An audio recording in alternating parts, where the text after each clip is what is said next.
O pastor Samuel Basto, ele que é pastor da Igreja Adventista do Sétimo Dia, vai compartilhar uma mensagem importante que você precisa ficar sabendo neste exato momento. Não sai do vídeo, fica até o final. E só lembrando que o link da mensagem completa vai estar aqui na descrição para que você possa acompanhar na íntegra esta mensagem. Que Deus te abençoe. A guerra da besta que sobe do mar e a besta que sobe da terra, eles estão fazendo uma guerra contra a Trindade, o Pai, o Filho e o Espírito Santo, mas é também uma guerra contra os mandamentos da lei de Deus, os primeiros mandamentos da lei de Deus. Então vejam bem, quando o dragão pede adoração, ele está fazendo uma contrafação do primeiro mandamento, que diz: não terás outros deuses diante de mim. Quando a besta levanta uma imagem, é uma aberta transgressão do segundo mandamento da lei, que diz para não adorar imagem de escultura. E quando o dragão e a besta abrem sua boca em blasfêmia, é um ataque frontal contra o terceiro mandamento da lei de Deus. E quando a besta manda colocar uma marca na fronte ou na mão daqueles que vão adorá-los, essa é uma guerra aberta contra o quarto mandamento da lei de Deus. Por que contra o quarto mandamento da lei de Deus? Porque é ali no quarto mandamento que nós temos uma menção clara e aberta a respeito do selo de Deus. E eu mostrei para vocês o seguinte, que os tabletes que continham os antigos pactos, eles eram lacrados com selos, estampados sobre eles, ok? Tais selos eram um sinal de propriedade e de autoridade. Uma vez que o decálogo segue a forma desses antigos tabletes de concerto, eles também têm um selo de propriedade e autoridade estampado sobre ele, e esse selo está no mandamento do sábado. Deixa eu fazer uma explicação rápida aqui para vocês. Houve um erudito do Antigo Testamento, se não me falha a memória, o nome dele é George Mendenhall. E ele, quando estuda o livro de Deuteronômio, ele fez uma descoberta bem interessante. E a descoberta foi a seguinte: a estrutura do livro de Deuteronômio, a estrutura dos 10 mandamentos, a maneira como Deus se manifesta para o povo de Israel, segue o mesmo padrão dos concertos que eram feitos pelos reis hititas ou heteus. Quem eram os hititas? Era um povo bem mais primitivo, primitivo no sentido de tempo, mas eles eram muito desenvolvidos para a época.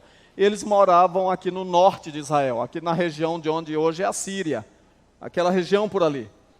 Aí o que acontece? As descobertas arqueológicas mostraram que os concertos entre os reis, ou as alianças reais, elas tinham um padrão. Tinha um padrão, ok? Prestem muita atenção nisso. Qual era o padrão? O padrão era mais ou menos assim. Suponhamos que eu sou um poderoso rei. Aí eu faço uma aliança aqui com um de vocês. Vamos supor que eu faço uma aliança aqui com o rei... Como é teu nome? Marcos? Plácido. Rei Plácido. Rei Samuel faz uma aliança com o rei Plácido. Aí eu sou mais poderoso do que ele. Tenho uma arma de guerra forte, muito boa, muito poderosa. Eu tenho vários reinos que estão aliados comigo. Então, eu sou muito mais poderoso do que você. Aí você está sendo ameaçado por um outro reino, de ser invadido. Aí tu vem e me procura e diz assim: quero fazer aliança contigo. Eu disse: tá bom, vamos fazer aliança. Aí o que acontecia? A gente estabelecia umas regras. Eu vou ser o suzerano e ele será um rei vassalo. Ou seja, eu sou mais poderoso, ele é menos poderoso. E o que vamos fazer então? Vamos estabelecer algumas regras. Quais são as regras? Nós vamos estabelecer as estipulações do concerto. Se você me trair, se você conspirar contra mim, se você fizer isso, aquilo, outro, se você fizer uma nova coligação contra mim, então você vai ser punido. Essas eram estipulações. Só que antes, o concerto começava assim: eu sou o rei fulano de tal dos anzóis. Ok? E aí vinham as estipulações. No meio das estipulações vinham as prescrições para que esse concerto fosse lido de tempos em tempos para ser relembrado. Eu tinha que ter uma cópia do concerto e você tinha que ter outra cópia do concerto. E vinham os castigos também, as maldições. Se você pisar na bola, virá esse e esse castigo. Ok? Então observa que na Bíblia, toda vez que um concerto era feito, tinha sacrifício de animal, sim ou não? E o que isso significava? Morte para quem transgredisse o concerto. Só que esses concertos, eles tinham uma coisa importante. A descrição do rei que está dando o concerto. A descrição. Nessa descrição vinha falando quem era ele, qual era a jurisdição dele, entendeu? Qual era a área da sua atuação, quais eram suas obras. Quando nós olhamos para a lei de Deus, para os 10 mandamentos, você vai encontrar exatamente esse formato do concerto no 4º mandamento. Que diz o 4º mandamento? Porque em 6 dias fez o Senhor os céus, a terra, o mar e tudo que neles há, e ao 7º dia descansou. Por isso o Senhor abençoou o dia de sábado e o santificou. Então o que nós temos aí? As características de Deus. Ele é criador. A área do reino dele: os céus, a terra, o mar e tudo que neles há. Ok? Ele é criador. Principal atribuição. A área de jurisdição: universo. Quem é ele? O Senhor. O Senhor. Está claro? Então, essa declaração aí segue exatamente o modelo dos concertos hititas. Ok, gente? Agora, presta atenção num detalhe lá no Apocalipse. De igual forma, o conceito de selo é importante também em Apocalipse. Os 144.000 são selados, tá certo? São selados. Que selo? Selo de propriedade de Deus. Selo de propriedade. Os 144.000 são selados, porque eles pertencem a Deus. Quem mais é selado ali nas suas frontes? Os 144.000 são selados. Aí estão as referências bíblicas. Mas a tríade iníqua, ou a contrafação da verdadeira trindade, eles também oferecem uma contrafação do quê? Do selo. Uma contrafação do selo de Deus. Então, vamos entender essa história de contrafação aqui de forma verdadeira, gente. Vejam bem, o diabo, ele quer ser criador. Ele não tem poder de ser criador. Deus é criador. Mas quando Deus faz uma coisa, o diabo faz uma contrafação, ou uma paródia, ou uma imitação. Entenderam? Uma imitação. Qual é a arma suprema de Satanás nesse jogo? O engano. O engano. Tá claro? Então vejam bem, nós temos no Apocalipse o Pai, o Filho e o Espírito Santo. Aí vem o dragão, a besta e o falso profeta, tentando contrafazer. E quando ele apresenta uma contrafação, ele quer substituir o verdadeiro pelo falso. Entenderam? Ele quer substituir. Vou dar um exemplo. O dragão quer ser adorado. Quem é o único que pode ser adorado? Deus, mas o dragão quer ser adorado. Ele quer ser adorado. Uma das razões pelas quais Deus, o Pai, é adorado, porque ele dá todo o seu poder, seu trono, sua autoridade para quem? Para o Filho. Que faz o dragão? Dá seu trono, seu poder e autoridade para quem? Para a besta do mar. Para a besta do mar. Que é o principal agente de Satanás na terra. Agora, olha uma curiosidade legal. Quem é a besta do mar? Uma contrafação de Jesus Cristo.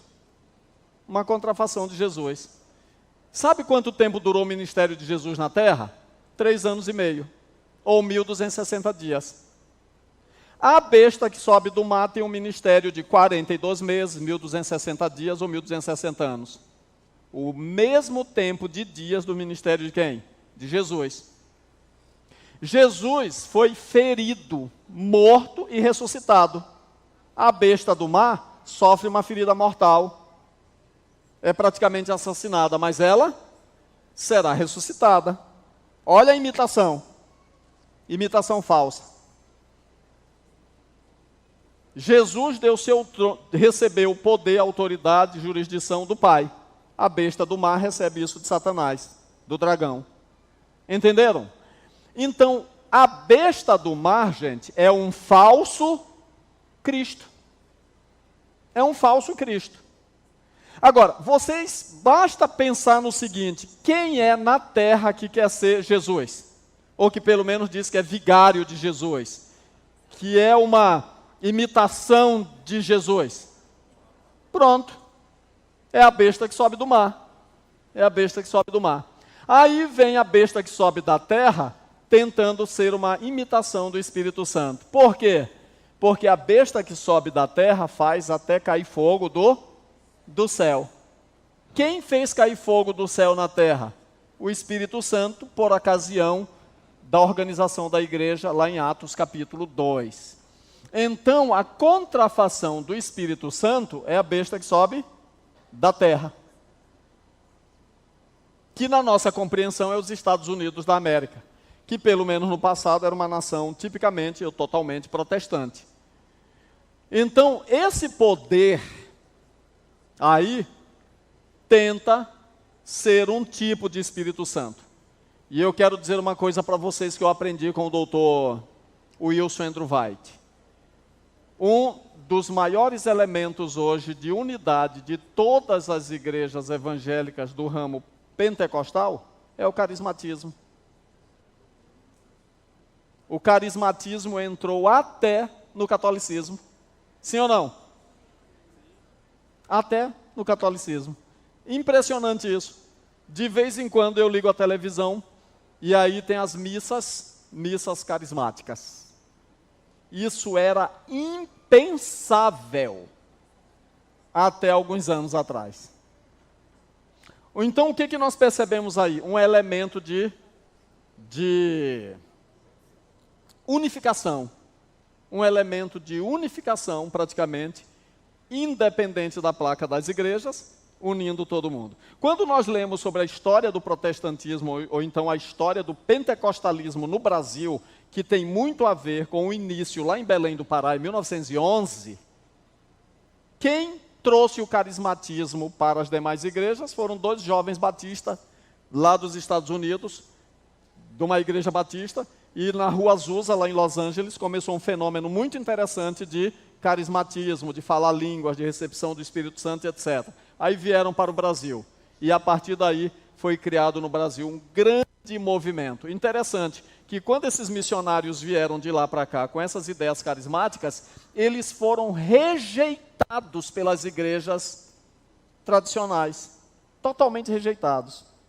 E hoje a gente percebe um fenômeno extraordinário a nível de mundo religioso. O carismatismo invadiu todas as igrejas e praticamente se tornou um elemento de unificação aí na maioria dos ramos evangélicos e até tradicionais. Então nós vemos aí uma contrafação, entendeu? Essa tríade iníqua oferece uma contrafação tanto da Trindade e agora faz uma contrafação dos mandamentos de Deus. Adoração ao dragão, blasfêmia, transgressão do 2º mandamento, não é? Aliás, do 3º mandamento, o 2º mandamento é a imagem e agora vem a contrafação do selo. Então, basta pensar de forma lógica. Se nós temos na lei de Deus o seu selo que vem através da manifestação do 4º mandamento, onde há uma descrição do doador do concerto, que é Deus, Criador, jurisdição, céu e terra, aí estão as características principais do selo. E essa descrição do doador do concerto aparece no 4º mandamento. Quando a besta, o dragão e o falso profeta fazem uma contrafação da marca, ou então estão oferecendo uma outra marca ou um selo, gente, Se eles estão trabalhando numa contrafação em todos os outros pontos, a marca é uma contrafação da verdadeira marca de Deus. Então, todos os 4 mandamentos da primeira tábua do Decálogo sofrem ataque por parte da tríade iníqua de Apocalipse 13. Ok? Todos sofrem um ataque. Mas vamos em frente. De igual forma, o conceito do selo é importante também em Apocalipse. Os 144 mil são selados e tal, eu já falei sobre isso aqui, eu só repeti o slide com uma nova cara, né? Então vamos lá. A primeira tábua da lei está no centro do conflito, irmãos. Entre o dragão e o remanescente. Está no centro. Quando você olha Apocalipse 13, é um ataque frontal contra Deus, a Trindade, e contra os primeiros 4 mandamentos da lei de Deus. Não tem para onde correr. Tá certo? Não tem para onde correr. Agora, vamos prestar atenção aqui nessa conclusão parcial. Essa série de conexões verbais e temáticas entre o conteúdo dessa parte do Apocalipse e passagens relacionadas aos 10 mandamentos indica que um importante paralelo estrutural dá-se em relação ao Decálogo, especialmente no que tange a porção que diz respeito à relação entre o adorador e a divindade. Bom, deixa eu parar aqui um pouquinho para eu dar uma explicação que é importante. Eu vinha falando para vocês que para nós descobrirmos uma alusão a uma passagem do Antigo Testamento, nós precisamos ver os paralelos verbais, temáticos e estruturais, ok? E aí eu falei que Apocalipse 14, 7, temei a Deus e dai-lhe glória, pois é chegada a hora do seu juízo, e adorai aquele que fez o céu, a terra, o mar e as fontes das águas. A pergunta é, João está fazendo uma alusão a Êxodo 20, ao 4º mandamento, ou ao Salmo 146? Essa é a pergunta. Qual foi a pergunta que iniciou o nosso seminário?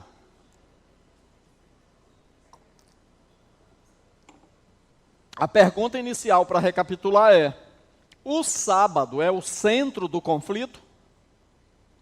Tem alguma fundamentação, alguma lógica bíblica nós dizermos que o sábado é o centro do conflito no Apocalipse? Essa é a pergunta inicial. Segunda pergunta, que eu estou repetindo para poder isso ficar claro na mente de vocês.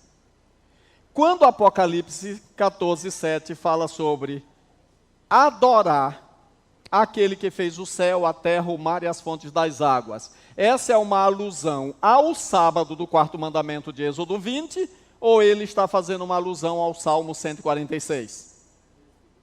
Bom, para eu descobrir, eu preciso seguir aquele critério hermenêutico. Qual é o critério hermenêutico?